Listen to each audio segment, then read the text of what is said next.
Welcome to Pioneer Mindset, a place where we challenge our mindset and address the discomfort in both business and life by finding clarity resulting in bold conviction. I'm your host, Garrett Ruskamp, fifth generation farmer, husband, and father from rural Nebraska. Whether you're navigating frustration from past decisions or worry about the uncertainty you face today in your business, we're going to learn from our struggles and take on new challenges with a resilient mindset. Join me as I share my journey of struggles I faced in agriculture as a farmer and family man. I'm ready to dive into honest conversations to tackle the mindsets surrounding key issues that rural ag business owners face that will ultimately help you gain control, leading to a profitable and sustainable business. Let's adapt to Pioneer Mindset and get to it.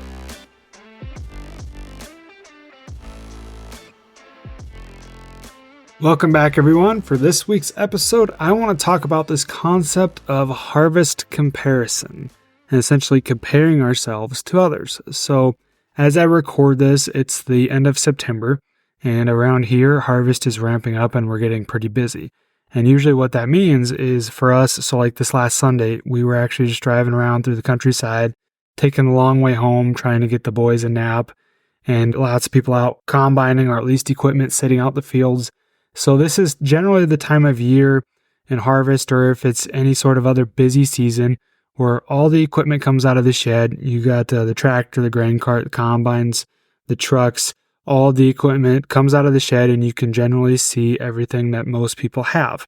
And so this time of year where it's really easy to see what other people have and generally what you don't, you start comparing yourselves to others. You start comparing what other people have in terms of equipment. Maybe they've got a new combine, maybe they've just got a really big combine, maybe they've got two combines, or just even a bigger grain cart. Maybe they got 3 trucks, nice grain bin setup.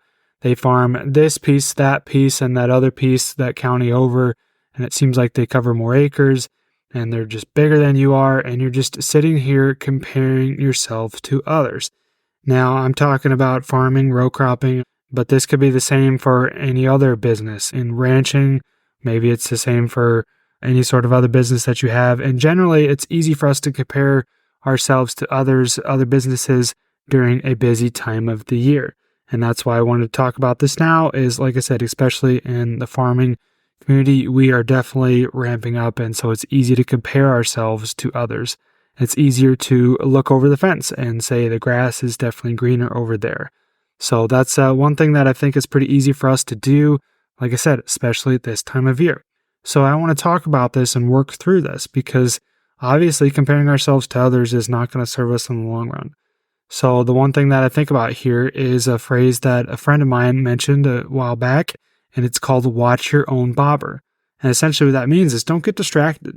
I'm not necessarily a huge fisher, but don't be looking at somebody else's bobber because you're going to be distracted by them and everything that they've got going on for them, and you're going to lose sight of your own. You're going to lose sight of your own bobber. You're going to lose sight of what you got right in front of you and what you're trying to work towards.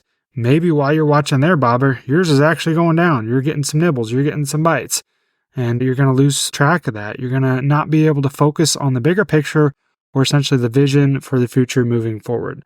Essentially, watch your own bobber. Don't be distracted about what other people have. Now, it's really easy to realize what they have versus what you don't have. So I think it's important for us to realize how far you've actually come. And that's one thing here is I think we lose sight of how far we've actually come. Take inventory of what you actually have. Realize that you are actually doing pretty good. But you want to compare yourself to something. Well, if you're going to compare yourself to something, compare your current self to your old self. That's one thing that I've tried to keep in mind is we need to realize that if we're going to actually say, looking at the countryside as we drive through the field, looking at what everybody has, where everybody's gotten to, all the success that they've had, or at least it appears that they've had, it's really easy for us to look at that and that only, where we need to take a step back and realize where are we currently at today from where we were 5 years ago? What have we actually gotten accomplished? We can actually give ourselves some credit and be like, hey man, you're doing pretty good because you've actually gotten a lot of things accomplished. You're a lot better where you are today than you were, say, 5 years ago, 10 years ago. You're basically your old self to where you're currently at. So that's one thing that we can keep in mind is compare yourself to your old self. Compare your current self to your old self. And that's one thing that we can, if you're going to compare that because that's one thing that's going to actually serve you because you're going to actually be able to acknowledge everything that you have accomplished. Now, going back to comparing yourself to others, I talked specifically when it comes to equipment, maybe things, materialistic things that other people have, and seeing everything that they've accomplished. Well, the one thing I was actually thinking about when it comes to this as well is yields. When it comes to the farming, yields is one thing that we often talk about. You start taking out some soybeans like we have here lately, you start looking at the yields that you're getting, and maybe you're talking to your neighbors and trying to figure out what yields that they're getting. Maybe you're getting more, maybe you're getting the same, or maybe you're getting less. And so oftentimes if you're getting less yield, say in soybeans, say they're getting 65 bushel beans and you're only getting 55 bushel beans, you're trying to figure out, wow, what did they do? And just for easy math, you're just thinking in your head, well, okay, at $10, just even math, $10 a bushel of beans, at basically 10 bushels an acre difference, that's easy math, that's 100 acres in revenue difference. Okay, so you're thinking to yourself, well, that's $100 an acre in revenue that I'm losing out on. Well, the one thing I'll say about yield is yields can be deceiving. Yields can be something that can be, to a certain extent, manipulated. Your yields are only as good as basically your monitor of those yields, maybe your combine monitor, your scales. So yields can be, to a certain extent, be deceiving. And the one thing about that is I feel like we've been so taught, trained, and conditioned, well, what's your yield? What are you getting for soybean yields, corn yields, wheat yields, yada, yada. Well, we never talk about, well, what's your profit per acre? That's one thing that I think we actually need to shift that mindset on, is shifting to what's your profit per acre, rather than saying, well, I got 65 bushel an acre beans, but I fertilized the crap out of them. I fungicided them. I did all this, that, and the other thing, and I threw the book at it. So ultimately, my profit may not be very good, versus saying you only raised 55 bushel beans, maybe you had less inputs, and you're actually doing better off. So I think that's one thing to realize, that we don't always know the full picture there, and yields can be deceiving. Now, the other thing is, if we've got a really good mindset about going into this, one thing that I'm trying to get across here is maybe you can learn from other people. Don't compare yourself. Don't be getting down on yourself for maybe getting less yield from somebody else. If you've got somebody in the neighborhood that's getting better yields, maybe they are doing better on a profit per acre basis, learn from them. Use them as a resource. Try not to be the smartest person in the room or smartest person in the neighborhood, because that means that you can always do better. And so if you can try to learn from them to strive to do better, that's one thing I think we can really focus on. So don't necessarily use it as a comparison tool, as they got better yields, they're a better farmer. No, maybe they just tried something different that actually worked. Learn from them. Or maybe, honestly, I'm somebody that tries things new. I like to try new things. Maybe they stuck with what worked. Maybe they did the things that are tried and true, and it paid off for them. And so that's one thing that we can remember, is we can always strive to do better. Now, as we keep moving on here, the other thing I want to say is, when it comes to comparing ourselves to others, from the outside, you just really never know what the true situation is. It's really easy for us to be, kind of going back to that analogy that I used with the drive-by crop scouting, is it's really easy for us to drive by and see things look good, and things look good from the road. Especially when you drive by a neighbor's house, the one thing that I'll say is they can make things look as good as they want to, but we never truly know what the situation is. You might not truly know what people are actually going through. Things might look good, but maybe they truly aren't, or maybe there's just some things that are deceiving there. So back to what I said before, yields can be deceiving, so can looks. Looks can be deceiving. We truly never know what somebody's situation is. So that's the next thing here. We have our own struggles. Each one of us here, each one of you that's listening to this, me and myself, we all have our own struggles. As many different farmers out there, as many different operations are out there, we all have our own struggles that we're each going to be dealing with in each maybe current season of life. And that might be different from now to 10 years from now. But I can guarantee each one of us, that neighbor that you look up to down the road that has the nice new combine, 3 trucks, they farm 4,000 acres, whatever it is, the one that you kind of look up to, we all have our own struggles. You never truly know what somebody's actually going through. And it might look like they have maybe, say, like an overnight success, but in reality, that overnight success probably took them 10, 15, 25 years. And I can guarantee through trying to get to where they are today, they probably had their own struggles that they had to work through. The struggles that you didn't see. The struggles that maybe actually almost sunk them. And things of that nature. So I think especially as a young farmer, this is something that can be really hard to remember because it takes patience. It takes patience for things to actually play out. We want to be to where the farmer that's 15, 20 years ahead of us, we want to be to where they are in 5 years. And we all know that doesn't necessarily work that way. That kind of goes back to the episode, if you didn't catch that, where I talk about reality versus expectations, and everything always takes longer than we think, or everything always takes longer than we want it to. That comes down to having patience. That's not easy. I sometimes need to eat my own words with this because I am not a patient person as well. So this is definitely a good reminder for me as well. So I think that's the one thing that we can remember is everything always takes patience.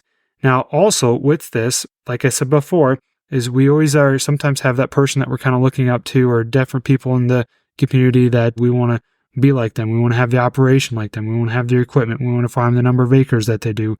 We want to do a good job as that they do. Well, you might be striving for a life that you don't truly want.